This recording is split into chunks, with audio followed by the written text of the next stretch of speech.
que mon petit-fils est capable de manipuler ça mieux que moi. Allez, c'est bon. Alors, allez-y. C'est parti.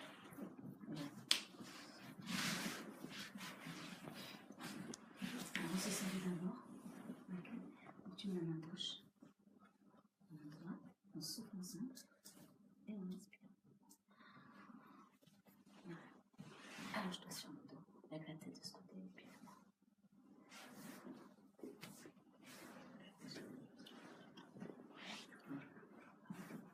Alors, je fais le travail. Ouais.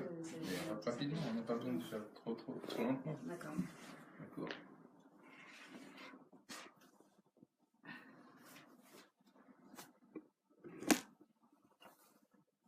Alors, en fait, je vérifie le carré.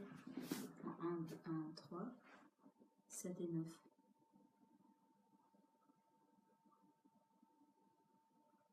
Autrement dit, un bébé dans le ventre de sa mère, il est compris entre les côtes d'un côté et le crétiliaque de l'autre. Et très souvent, le bébé va se réfugier dans un coin du ventre où il peut exercer une pression, soit sur les crêtes, soit sur une des deux crêtes iliaques, soit sous une des deux côtes.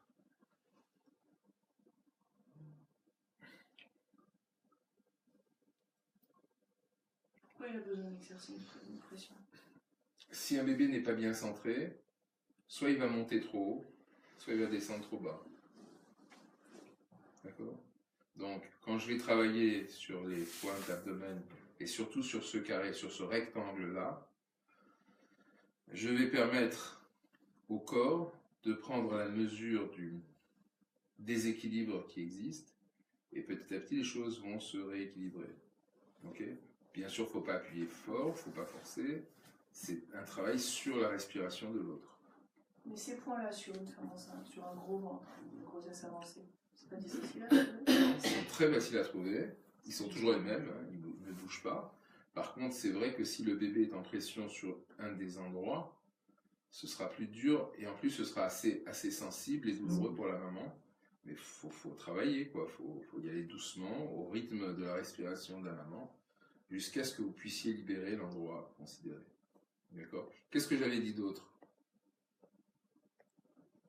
Il y avait un lien aussi avec la région lombaire. Ah ouais, il y avait un lien. Il y avait un lien, enfin. C'est-à-dire quand la colonne. Quand les lombaires sont pas assez souples. Non, c'est pas ça. Non, je sais. J'avais expliqué la chose suivante, écoutez bien, c'est important. Que quand un bébé il se présente pas, quand un bébé il n'est pas installé comme il se doit dans le ventre de la mère, ok? Alors, on parle au bébé et le bébé se retourne. Quand le bébé ne s'installe pas confortablement comme il devrait l'être, c'est souvent une anomalie, c'est pas souvent, c'est quasi tout le temps, une anomalie de la deuxième lombaire. Donc quand on rectifie la deuxième lombaire, et je vous ai montré comment rectifier la deuxième lombaire sans mettre la femme sur le ventre, quand elle est comme ça en décubitus dorsal, voilà, je passe en dessous. La vertèbre que j'arrive à atteindre en général vers le haut, c'est la deuxième dorsale. La deuxième lombaire, excusez-moi. Et donc de rectifier la deuxième lombaire, ça va aider l'enfant à s'installer correctement. Et que quand ça marche pas, c'est que la deuxième lombaire a beaucoup de mal à se rectifier.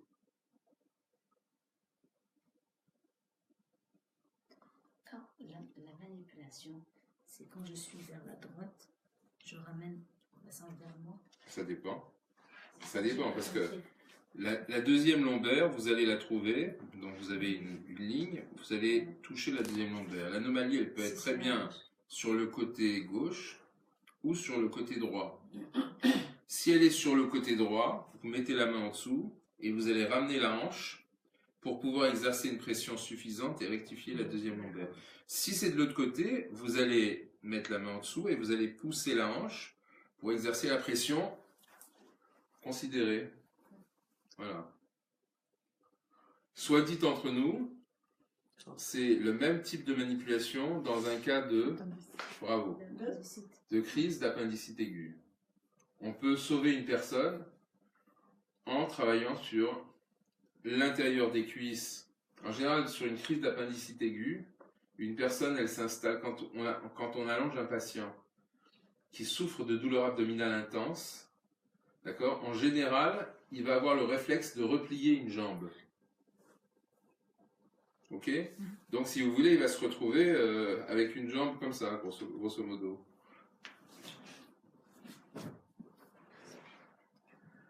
Il va se retrouver allongé comme ça, avec une jambe pliée. Et quand vous essayez de lui faire tendre la jambe, il a du mal à la tendre. Alors, comprenez bien, vous avez affaire à une personne qui souvent est fébrile, de la fièvre, des vomissements, des douleurs abdominales intenses, et avec la jambe comme ça. Ok ? Alors, en règle générale, on va examiner l'abdomen. Quand vous allez arriver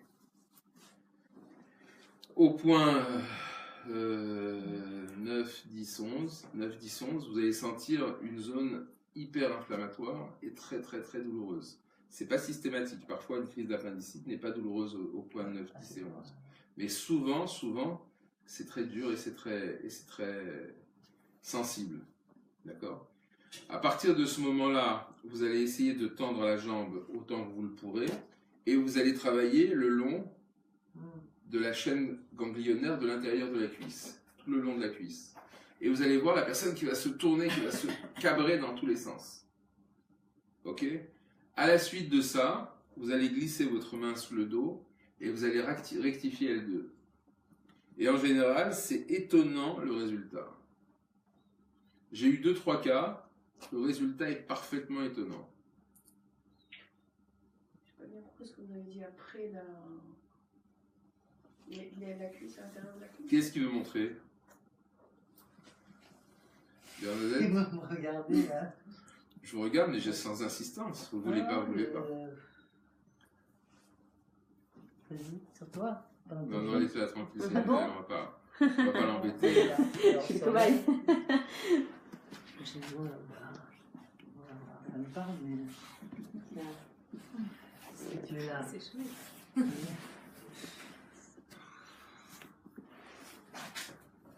Donc, Il est là.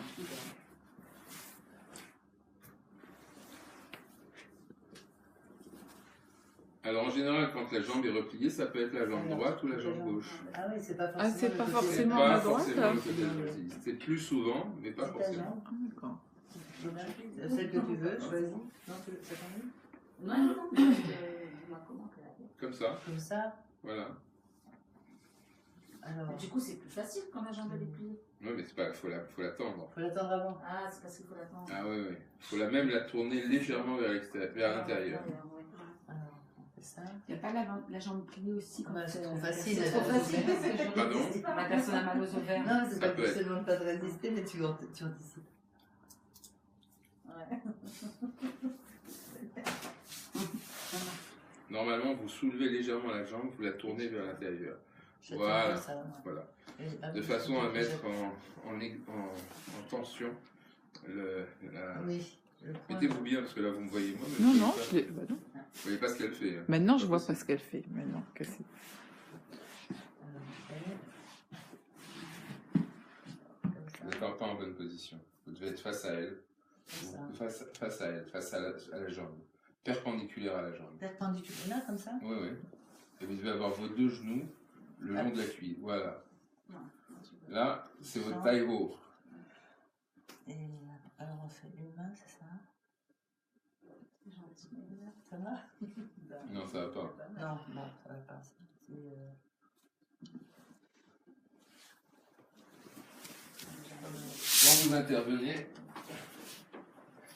Quand vous intervenez, voyez, regardez. La jambe, hop. Et quand vous intervenez, c'est là. Voilà. Ça fait mal? Non, ça c'est Bien sûr, ça fait mal. Je vais essayer. Et ça, c'est un coup à prendre. Ah oui, mais c'est l'endroit. Non, Non, c'est la façon. Le coup à prendre, c'est Voilà. l'endroit exact qu'il faut. Non, c'est Ah, c'est la c'est le- façon. c'est le qui que vous allez mettre dans votre manipulation. C'est pas de la force physique. Ah oui. Alors ça, c'est pourquoi aussi? Alors, quand vous c'est faites ça, Le transit. vous diminuez la tension au niveau interne. Ok? Je vais pas le refaire 10 fois. Hein, parce que... Non, faut pas le faire 10 fois, mais il faut vous entraîner, vous voyez. Oui, oui, oui. Vous n'êtes pas encore au point là-dessus. Mm. Ah oui, si. Sensible en plus. Ouais. On s'arrête là. Ouais. Et ensuite, L2. Ah oui. Ah oui.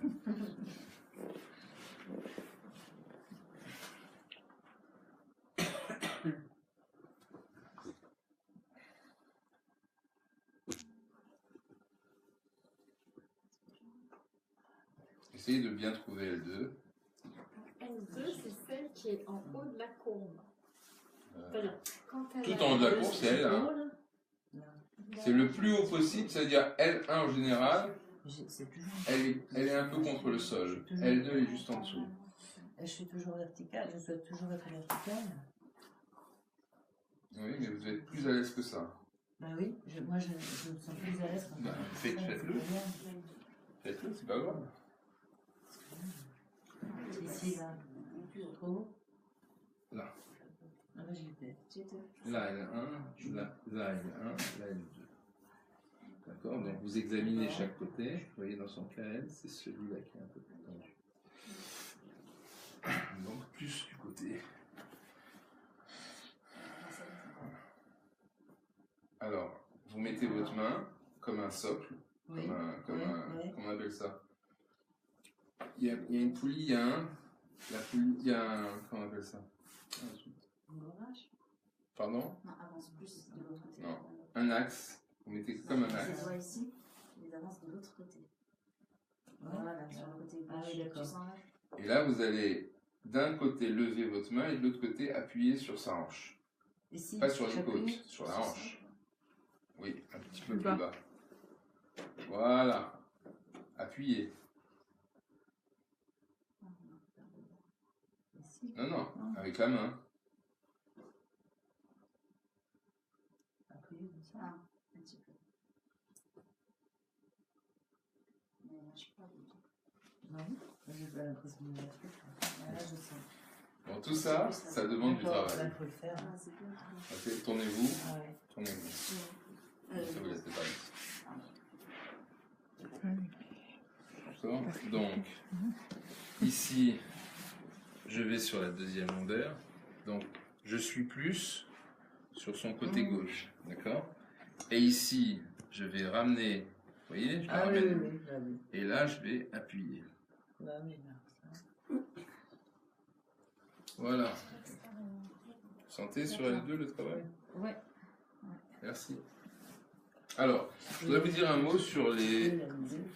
je voudrais- Dans l'autre sens. Alors, du coup, on ramène. Exactement. Je voulais vous dire un mot sur les diffusions publiques. J'ai des amis qui m'ont dit que Facebook, c'était pas forcément une chose très sécuritaire.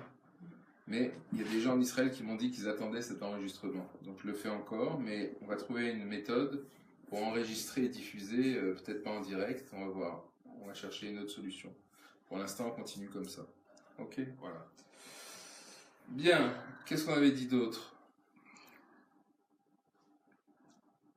C'est tout? Non, non, non. Oh, bah, c'est bon. Vous voulez pas que je vous le fasse? Si, c'est bon. Qu'est-ce qu'on avait dit d'autre? On a commencé le cours en disant qu'en appréhendant le ventre, tu devais savoir si tu allais trouver dans le dos. Ah, très bien. Et t'as dit que c'était une discrétion, elle de pas. Donc, effectivement, quand vous travaillez sur le ventre, vous devez vous faire une idée de ce que vous allez trouver sur le dos. Après, il faut vérifier, bien sûr. Ok? Mais normalement, quand vous travaillez sur l'abdomen d'une personne, grosso modo, vous connaissez la personne. Voilà. On va revenir là-dessus. Et ce soir, je voudrais travailler sur d'autres choses. Et notamment, je voudrais vous parler un peu d'éducation.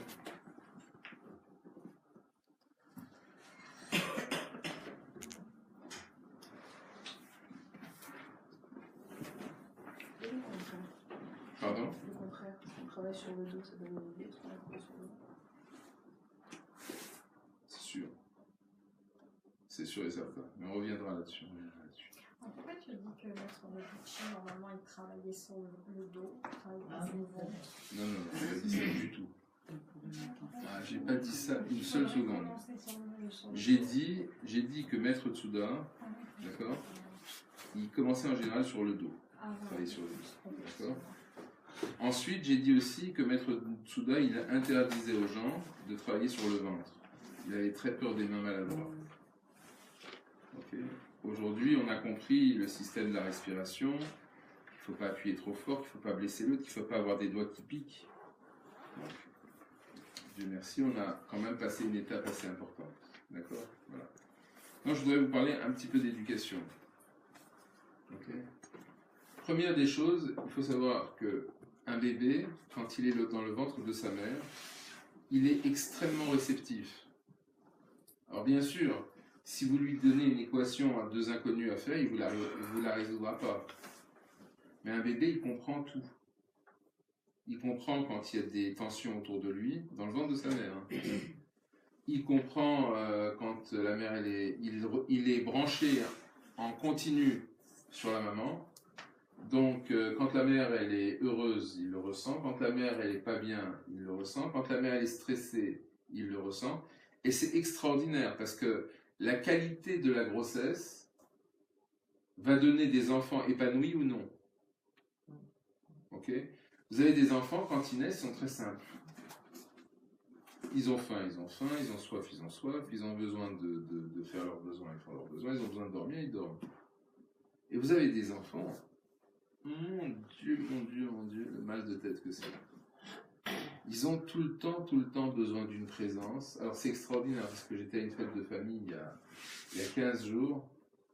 J'ai vu une de mes nièces qui a accouché. Et j'ai vu que ce petit bébé qui a, je sais pas, 15 jours, mais alors, il est tout le temps dans les bras. Mais tout le temps dans les bras. Dès qu'on le pose, il se met à braire. À brailler, pardon, excusez-moi.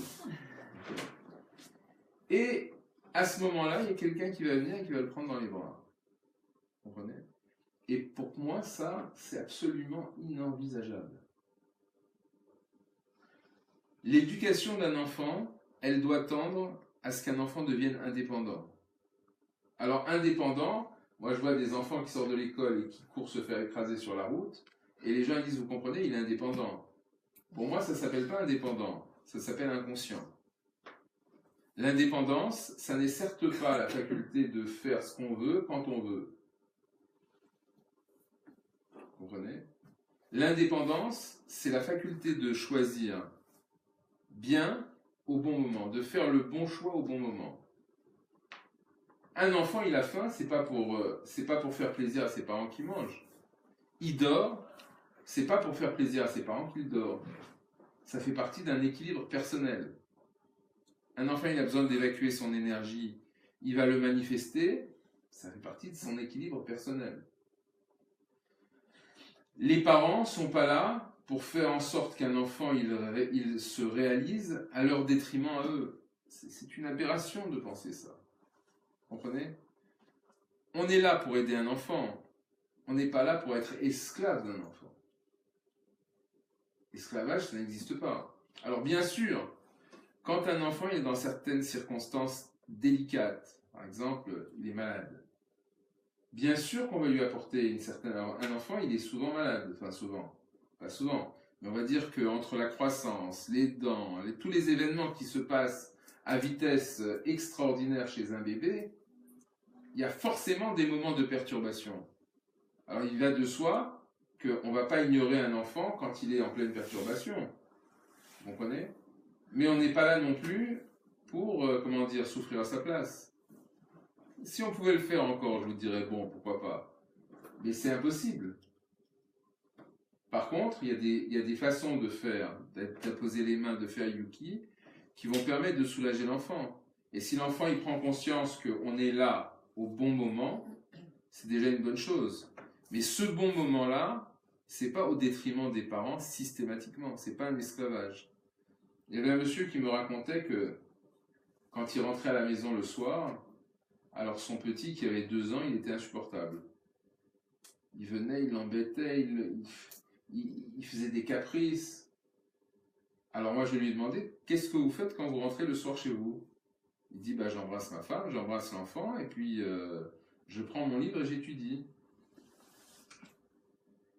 Et je lui dis, si vous consacriez 10 minutes de votre temps à l'enfant, peut-être que vous verriez une différence.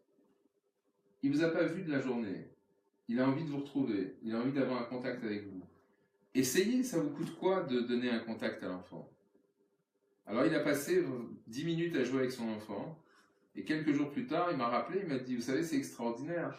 Je joue 10 minutes, un quart d'heure avec mon fils. Et après, c'est lui qui va me chercher mon livre et qui me le donne.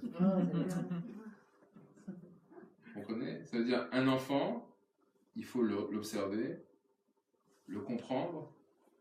Et c'est que quand on l'observe et qu'on le comprend, qu'on est apte à l'aider et qu'on est apte à l'éduquer. Fabriquer des enfants à la chaîne sans comprendre, sans observer, il y a forcément un manque quelque part. C'est pas possible de faire ça. Ok? Et puis un enfant, il ne doit pas être systématiquement dépendant des parents. C'est pas possible une chose pareille. C'est pas possible une chose pareille. C'est extraordinaire de voir. Alors, il y a des gens qui viennent ici avec des enfants qui sont très capricieux, très durs. Alors les personnes me disent, il ne se laissera pas toucher. Au bout de 5 minutes, l'enfant il est calme.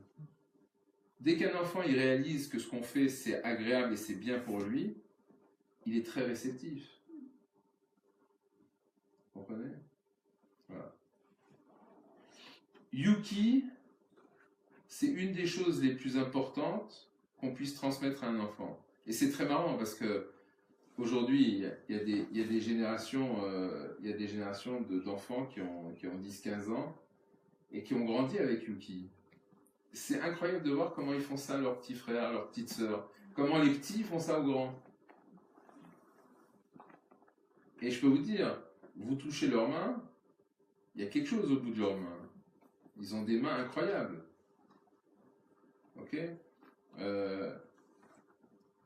Une dame qui me racontait qu'un jour elle était très mal, sa petite fille lui a fait Yuki. Elle a mis la main exactement à l'endroit où elle avait mal. Alors elle a dit à la petite, comment tu sais? La petite elle a dit, mais maman, moi je sais pas, mais maman elle sait. La petite à l'époque elle avait 6 ans ou 7 ans. Vous comprenez? C'est-à-dire, il y a vraiment quelque chose qui se passe.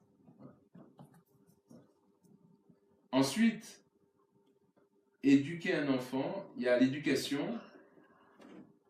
Alors l'éducation, le système éducationnel d'un enfant, c'est-à-dire dans une maison, il y a une façon de faire pour tout le monde. Elle est la même pour tous. Vous comprenez que si vous avez 10 enfants, vous n'allez pas servir à 10 repas à 10 moments différents dans la journée. C'est impossible. D'accord? Ou les enfants, ils se servent seuls, quand ils veulent, ou alors on instaure une règle qui est la même pour tous. Ok? Et c'est la même chose.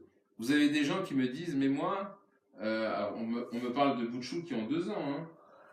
Moi, le petit ne me mange pas les légumes. Il n'aime pas ça. Donc je lui donne ce qu'il aime. Vous comprenez? Alors, qu'est-ce qu'un enfant il aime? Pas forcément des choses qui sont bonnes pour lui.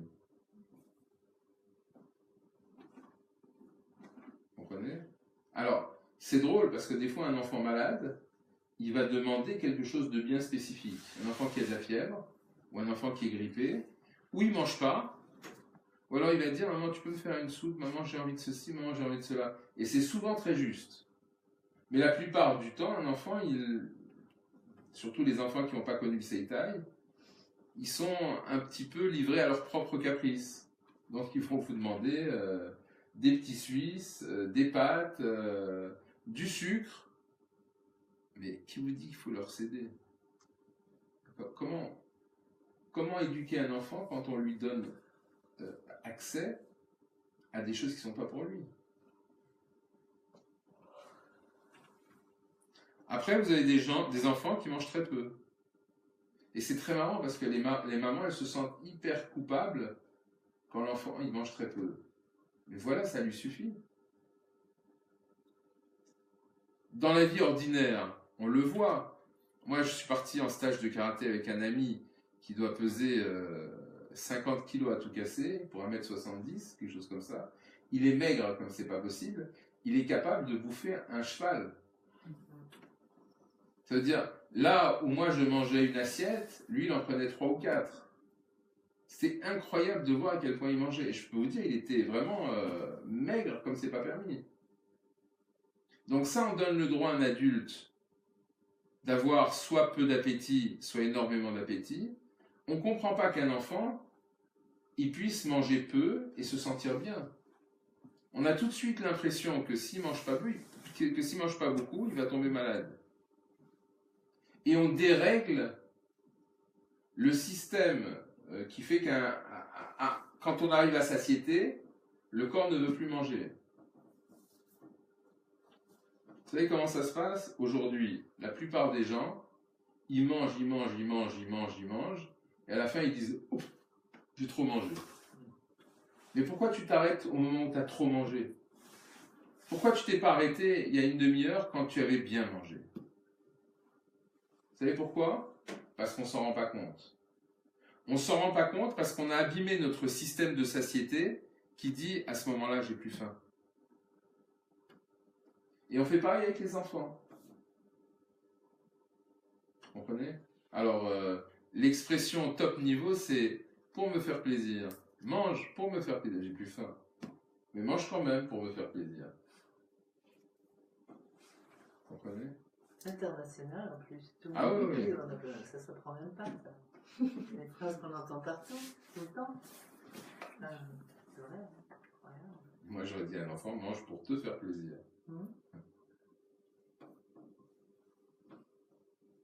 Est-ce que vous me suivez? Alors, c'est la même chose.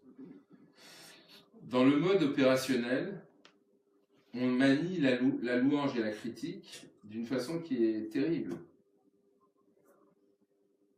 Un enfant, il fait un gribouillis sur une feuille de papier, on va lui dire « Ah, c'est beau !»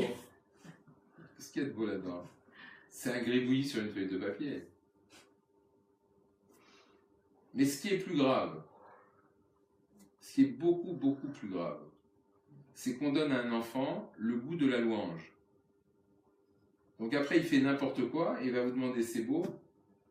Mais en faisant ça, il perd le plaisir de faire la chose gratos, de faire les choses gratuitement. J'ai eu affaire il y a quelques années à un garçon qui était brillantissime, a été dans une classe, et il a été le premier depuis c'est quoi le CE1? Première classe, CP. depuis le CP jusqu'en première, il a été le premier de sa classe. Extraordinaire. En première ou en seconde, je ne me rappelle plus exactement. 15 ans, c'est quoi? Seconde. En seconde est arrivé un garçon, pas un génie, un super génie. Un super génie. Donc, là où lui, il avait 18, l'autre, il avait 20. Ça veut dire l'autre, il avait une facilité dans tout qui était incroyable. Vous savez comment il a réagi, ce jeune homme? Il a fait un burn-out.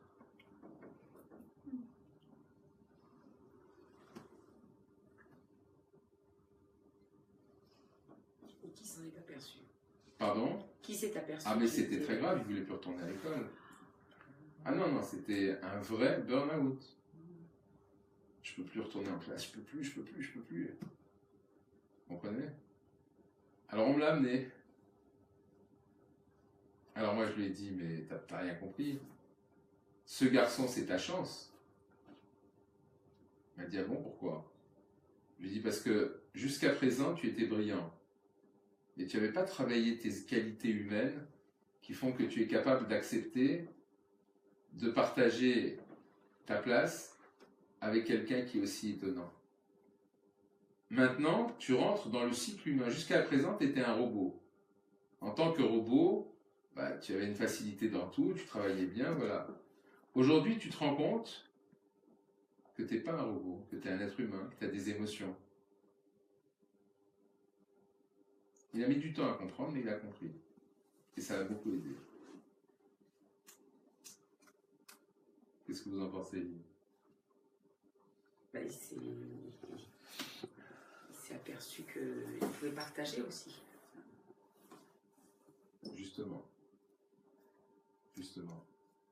Alors vous avez des parents qui disent à leur enfant, j'en connais, hein, malheureusement j'en connais, j'aimerais que tu sois le meilleur. Vous savez ce que ça veut dire le meilleur? Le meilleur, ça veut dire tu écrases les autres.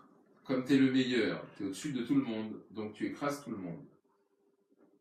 Vous comprenez? Et moi je pense qu'il faut être le meilleur de son potentiel.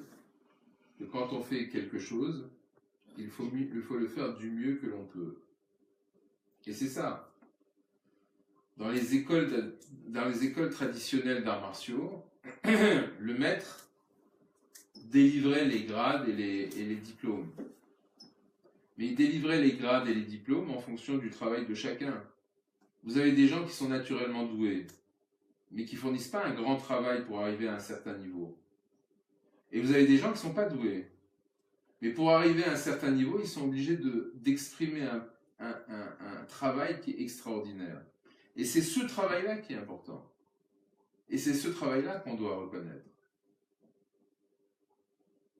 Vous comprenez? Et chez un enfant, c'est pareil. C'est-à-dire, la première dimension qu'un enfant il doit avoir, c'est une dimension de plaisir à réaliser. Plaisir à faire, plaisir à construire, plaisir à réaliser, plaisir à apprendre. Vous comprenez? Alors, je ne suis pas là pour critiquer le système scolaire, mais vous figez un gosse 8 heures sur une chaise. Vous comprenez? Même pour faire pipi, il a presque peur de lever le doigt, mais c'est la vérité. Vous comprenez? C'est presque une anomalie. Ça veut dire, quand lui il a envie d'aller faire pipi, ça va déranger la classe. C'est terrible un système comme celui-là. La plupart des enfants à qui je demande « Tu aimes l'école ?» La réponse est non. Alors des fois je leur dis « C'est pas bien les vacances. Hein. Ah là là, c'est terrible les vacances. » Ils disent « Non, c'est bien. » La plupart des enfants. Normalement, ça devrait être le contraire. Parce que l'école devrait amener une solution à l'énergie, à l'excès d'énergie d'un enfant, à travers l'apprentissage et la réalisation et l'accomplissement. Vous comprenez? Ce n'est pas le cas.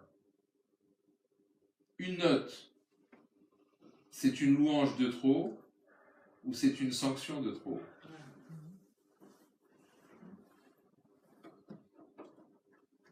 C'est étonnant de voir à quel point un enfant, il a l'impression que quand on lui met 5 sur 10, eh ben, il vaut 5. D'ailleurs, quand vous lui demandez comment ça va à l'école, il vous dit « je suis moyen ». Je suis moyen. C'est pas « j'ai la moyenne », c'est « je suis moyen ». Donc ça veut dire, d'un seul coup, sa note devient la qualification de son individu, de son individualité.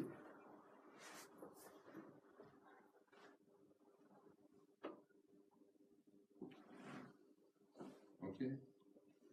Ça veut dire si un enfant il nous montre un gribouillage, on va dire quoi? Pardon? Si un enfant il nous montre un gribouillage, on va dire quoi? Est-ce que tu as eu du plaisir à le faire? C'était bien, tu as aimé le faire? Ok, et après? Par exemple. Mais chaque enfant est différent, donc... Mais il me demande, est-ce que tu aimes? Est-ce que c'est beau? Est-ce que... Demande est-ce que c'est En général, quand un enfant il demande est-ce que c'est beau, c'est parce qu'on lui a déjà dit c'était beau Ah oui. avant. Sinon, un enfant, il ne vous demandera pas, un enfant pour un enfant. Ah non, mais C'est-à-dire, c'est beau. vous avez la réalité et vous avez l'imaginaire. D'accord? Un enfant, il vit dans l'imaginaire. C'est-à-dire, pour un enfant, un crayon en bois, ça devient un avion. Je me rappelle quand j'étais jeune, j'avais un prof de maths qui me donnait des cours particuliers. Un type brillantissime. Il avait une petite fille mignonne comme tout. Un jour, il a acheté à sa fille, lui il aimait les belles voitures, il a acheté une belle voiture à pédales, rouge avec le klaxon, les phares, etc., etc. Donc la petite, elle a commencé à jouer avec la voiture. Et puis, je sais pas, 3/4 d'heure après, il a retrouvé la gamine dans le carton de la voiture. Et elle faisait vroom, vroom, vroom, vroom. C'est Vous comprenez? Ouais. Ça veut dire que pour elle, dans C'est son imaginaire, le carton représentait plus de créativité potentielle que l'objet lui-même. Vous comprenez? C'est le problème de la télé, vous savez. Les gens qui, pour se débarrasser d'un enfant, pour ne pas avoir à... Ça va? Vous voulez un café? Vous êtes sûr?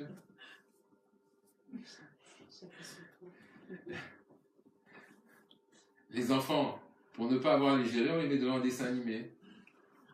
Non, mais Aujourd'hui, on a une les tablettes, ils ont une tablette et puis. Eh ben, écoutez, malheureusement, on fige leur...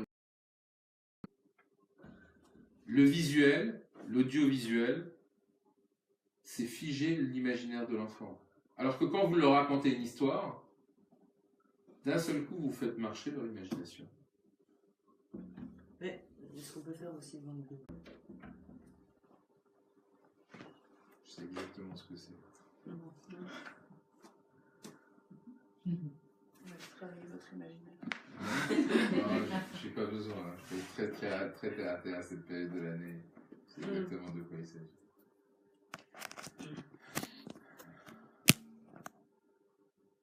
Vous comprenez? Donc, éduquer un enfant, c'est pas subir un enfant. Éduquer un enfant, c'est baliser un parcours sur lequel on va l'amener pour pouvoir lui permettre de se construire une réalité en tenant compte de son imaginaire. Vous comprenez? Et un enfant, il devient de plus en plus indépendant quand il est capable de composer avec la réalité. La réalité d'un enfant, c'est voilà, j'ai un professeur antipathique, chaque fois que je viens en classe, il est humiliant, il me parle mal, comment je gère ça? D'accord? Alors il y a des gens qui choisissent de changer l'enfant d'école.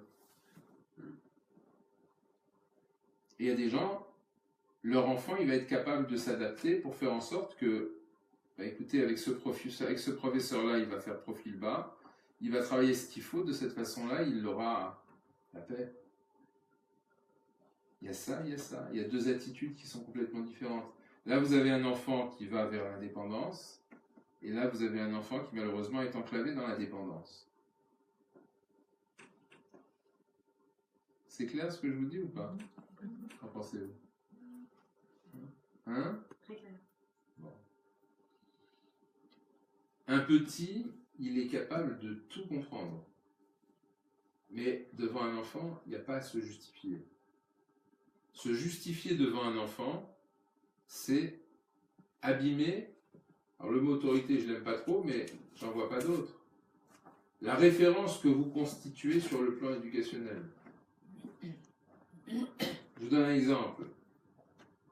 Vous voyez un enfant, alors par exemple la maman elle est en train de servir du thé ou du café, et vous avez un petit de 2 ans qui s'approche de la table. Alors vous avez des mamans qui vont dire, tu sais chérie, c'est de l'eau chaude, tu vas te brûler, tu vas te faire mal. Vous comprenez? Il y a une façon beaucoup plus simple de faire. On prend la tasse, on prend la main de l'enfant, on l'approche la tasse de la main de l'enfant. Quand l'enfant il sent la chaleur, il retire la main, il a tout compris. Est-ce que vous comprenez ce que je veux dire? Je ne dis pas qu'il faut le brûler, attention, vous avez bien compris ce que j'ai dit. D'accord? Mais un enfant, il a besoin d'expérimenter pour comprendre. Si vous le coupez de son expérience, vous le surprotégez, il n'avancera jamais. Mais je trouve qu'on est parti aussi dans un monde où on parle trop. On parle trop. Je suis frappée, moi, dans les magasins. Et dans les magasins bio en particulier. Je trouve que les enfants, mais les parents n'arrêtent pas de leur parler. De parler aux enfants, de leur dire tu veux des tomates, c'est toi qui veux les choisir. Et ça n'en finit pas. Tout est commenté, tout est content. tout est commenté. Oui, mais c'est saoulant. Moi, j'ai envie de me boucher les oreilles pour l'enfant. Je trouve qu'il y a un accompagnement comme ça qui se veut éducatif. Mais c'est pas parler, c'est leur donner le choix à eux. On leur fait presque Il y a faire un les âge, courses. Mais il y a un âge pour ça. Bah oui, je suis d'accord. Il y a un âge pour ça. Ça ne peut pas être tout le temps depuis le premier âge. C'est ça, je trouve. C'est difficile de poser. Voilà. répète tout le temps depuis le premier âge. Ok. Après, un enfant, vous allez voir, un enfant Seitai, il va faire ses choix très vite. Et un enfant Seitai, il va savoir si ça c'est bien pour lui ou si ça c'est pas bien pour lui. Il fera ses choix. Mais ça vient à un certain moment. Ça intervient à un certain moment. Qu'en pensez-vous? Ça vous parle? Ok. Donc, en Seitai, éduquer un enfant, la notion d'éduquer un enfant, c'est un peu comme dans tous les arts martiaux. Minimum d'effort, maximum d'effet. Minimum d'effort, ça veut dire je ne peux pas aliéner ma vie à la vie d'un autre être. Pas possible. Je ne peux pas être esclave des gens que j'ai autour de moi. Alors vous avez des gens qui sont de très bons esclaves. Ils sont très généreux, ils ont beaucoup à donner, et ils donnent en permanence. Et à 30 ans, les enfants sont toujours 5 ans d'âge mental. C'est extraordinaire. Ils sont toujours assistés. Vous connaissez la chanson de je ne sais plus quel chanteur, Allô maman Bobo? Bon, ben voilà, Allô maman Bobo. Extraordinaire. Non, à un moment donné, il ne peut plus y avoir ça. À un moment donné, l'enfant, il doit être dans sa réalité, il doit être capable d'aborder et d'avancer dans sa réalité. Et c'est ça qui est intéressant. Alors je ne dis pas qu'il ne faut pas l'accompagner, je ne dis pas qu'il faut être absent. C'est pas ce que j'ai dit. D'accord ? Mais il ne faut pas être non plus envahissant. Vous ne pouvez pas vivre la vie de votre enfant par contumace. Ça n'existe pas.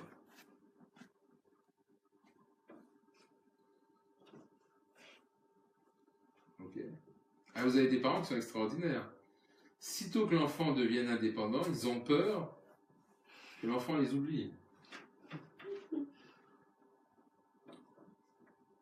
C'est très marrant. J'ai des réflexions comme ça. J'ai amené mon enfant à la crèche. Bon, allez maman, au revoir. Parti avec ses copains. J'existe même plus. Et je sens que la personne,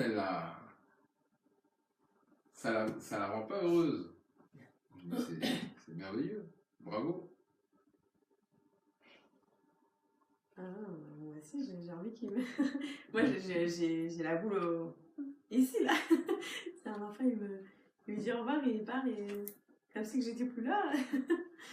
Non, ça veut dire que vous avez un rôle dans la vie de votre enfant, mais un rôle qui doit être limité. Qui doit être limité, ça ne veut pas dire que votre enfant... Surtout quand il est à la crèche il est petit encore. Tu te partir Non, mais bon, je sais pas. Vous voyez, les sentiments, ils sont mitigés quand même. Hein. Ok. Déjà, je ressens la culpabilité de l'envoyer à la crèche, alors.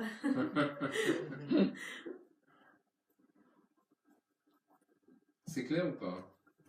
Donc, une éducation Seitai, c'est peu, mais bien, mais quand on observe un enfant, tout saute aux yeux. Un enfant, vous le regardez marcher, vous voyez s'il y a les hanches qui sont équilibrées, si le dos est équilibré, vous voyez si l'enfant il a une certaine puissance de ki, un tandem inférieur bien positif. Si un enfant il a un pouvoir de décision, si un enfant il est comment il se comporte par rapport aux autres, etc., etc., etc. Et ça c'est très intéressant. Et ça c'est très intéressant. Vous comprenez ? Et ça rend les gens beaucoup plus indépendants, aussi bien les adultes que les enfants.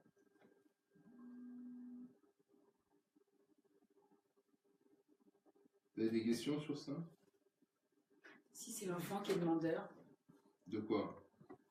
de ce manque d'indépendance, qui pose tout le temps des questions pour savoir ce qu'il va faire ou ce qu'il fait bien.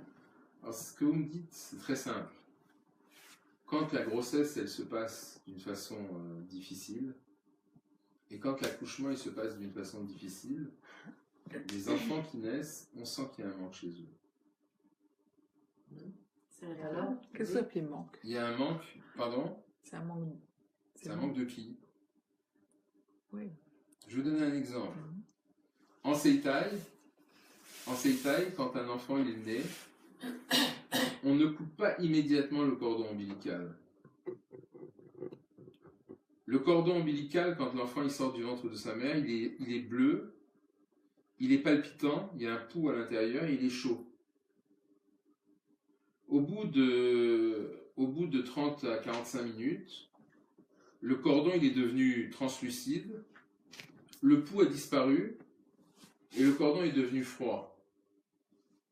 Et c'est seulement à ce moment-là qu'on coupe le cordon ombilical. Alors, on considère en Seitai qu'au moment où l'enfant arrive au monde, au moment où l'enfant sort du ventre de sa mère, il y a besoin d'un temps de maturation pour que les poumons prennent le relais à l'oxygénation qui est faite par le cordon ombilical. Quand on coupe trop tôt le cordon ombilical, on entraîne une sorte de faiblesse au niveau des poumons de l'enfant. Alors, il y a une chose qui est extraordinaire. Sur, je sais pas, presque 400 accouchements que j'ai fait, 350 et des poussières, j'ai rarement vu, quand on coupait le cordon ombilical de l'enfant, que l'enfant ne pleurait pas. Il pleure Quand on lui coupe le cordon, en général, il grogne, il pleure, il se manifeste.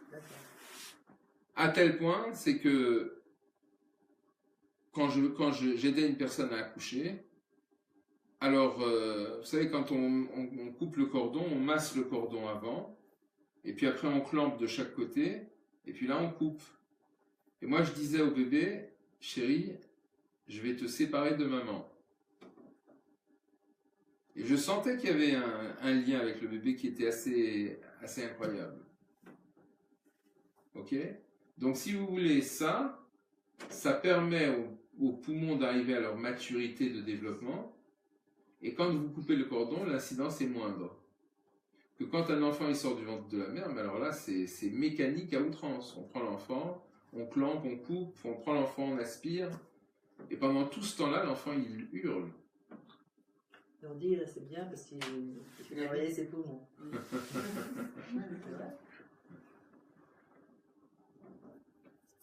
Ok, donc quand une grossesse est chaoteuse, quand un accouchement est difficile, on le ressent très souvent sur l'enfant. C'est pour ça que c'est très important de préserver une femme enceinte. Que Maître Tsuda Noguchi disait une femme enceinte, il ne faut pas la contrarier. Et une fois qu'elle a été contrariée. Une fois qu'elle a été contrariée, il y a Yuki. D'accord? Et il y a des choses pour réparer, mais ça reste une réparation.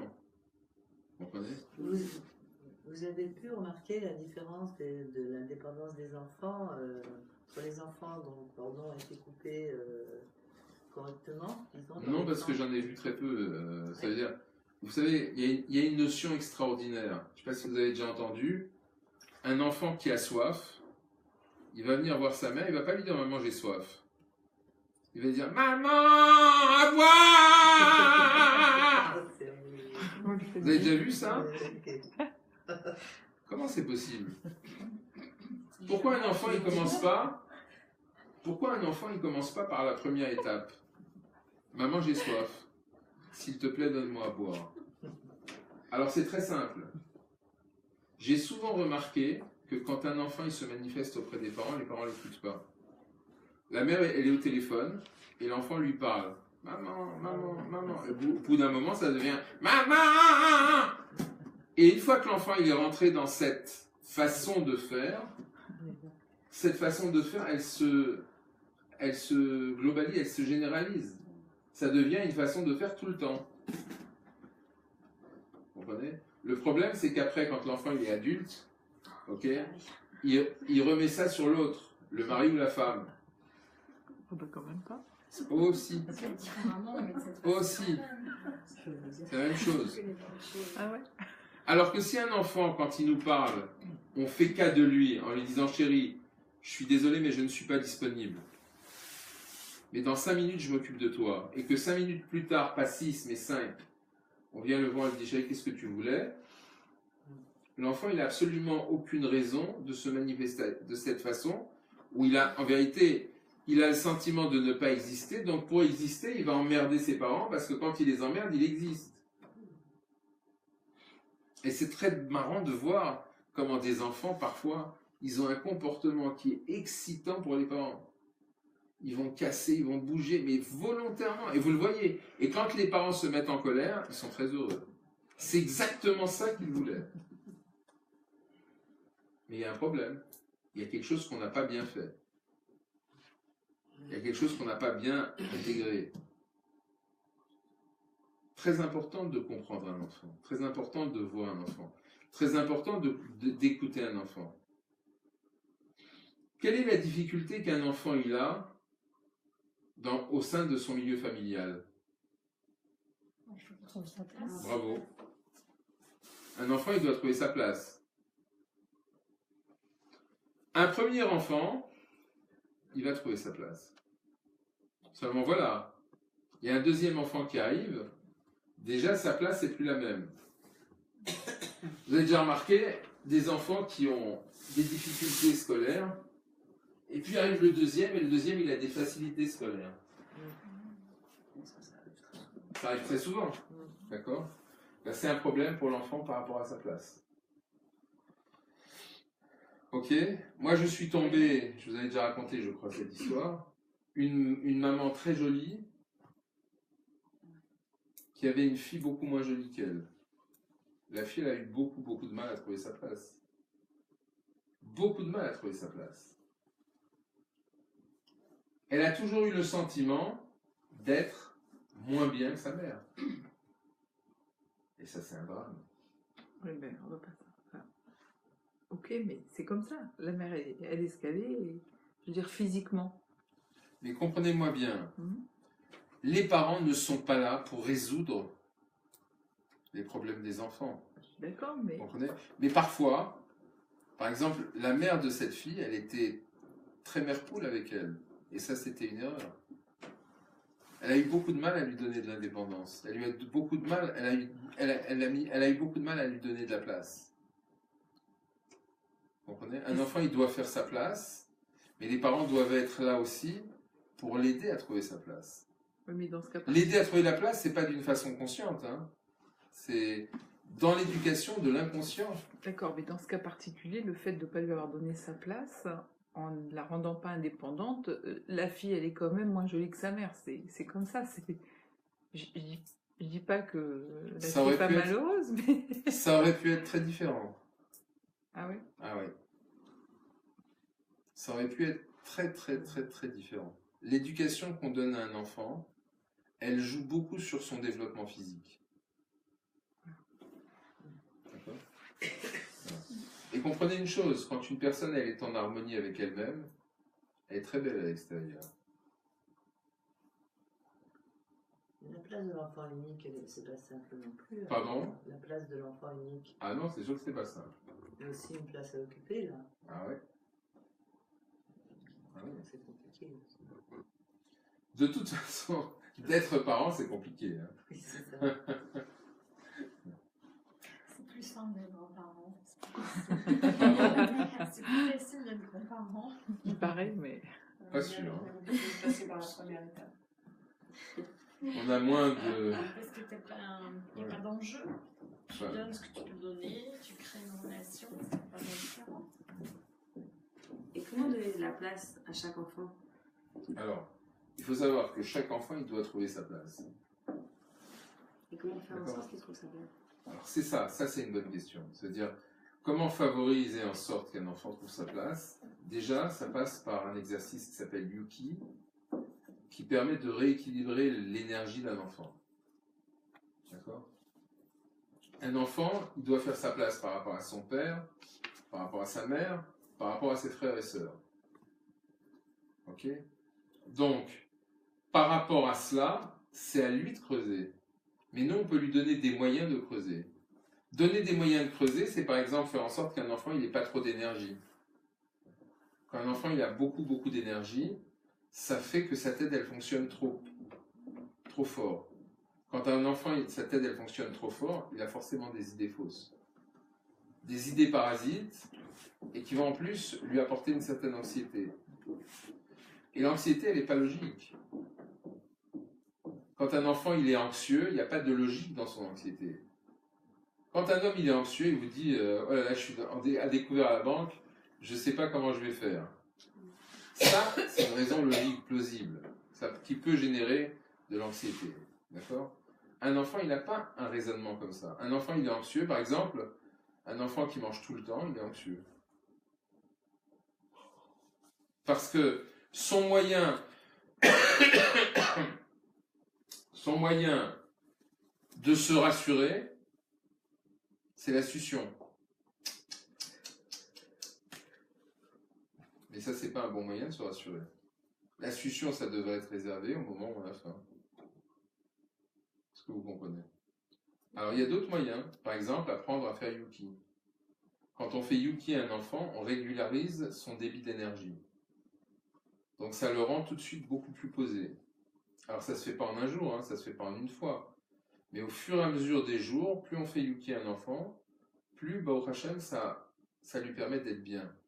En fait, tout est vraiment d'apprendre à faire le Yuki. Bravo. C'est un outil pour moi incontournable. C'est un outil incontournable, le Yuki. Et c'est un outil extraordinaire.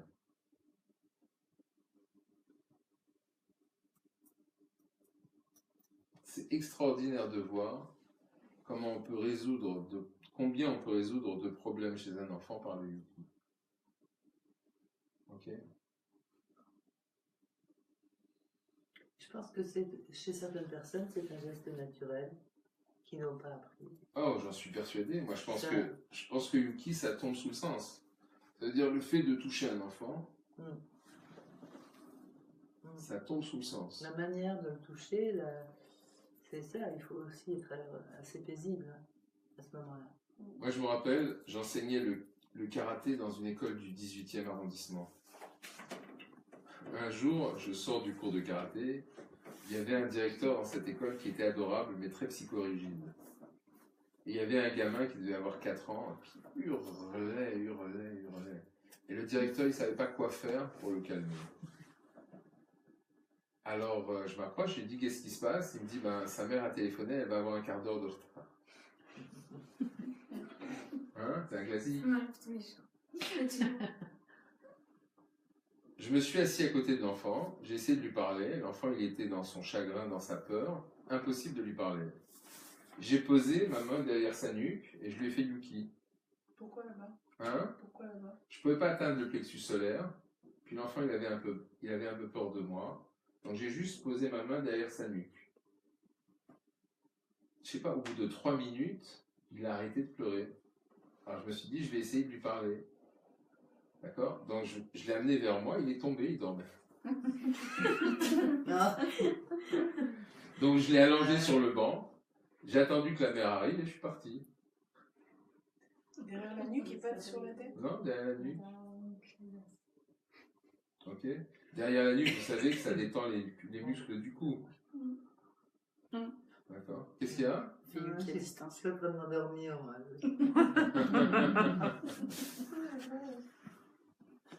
Bon, on va travailler un peu. Est-ce que vous voulez faire le mouvement ou autre chose? Hein? Pardon? Alors le mouvement. On va arrêter de filmer. On a dit déjà beaucoup de choses. Non, je termine. Vous mettez terminé.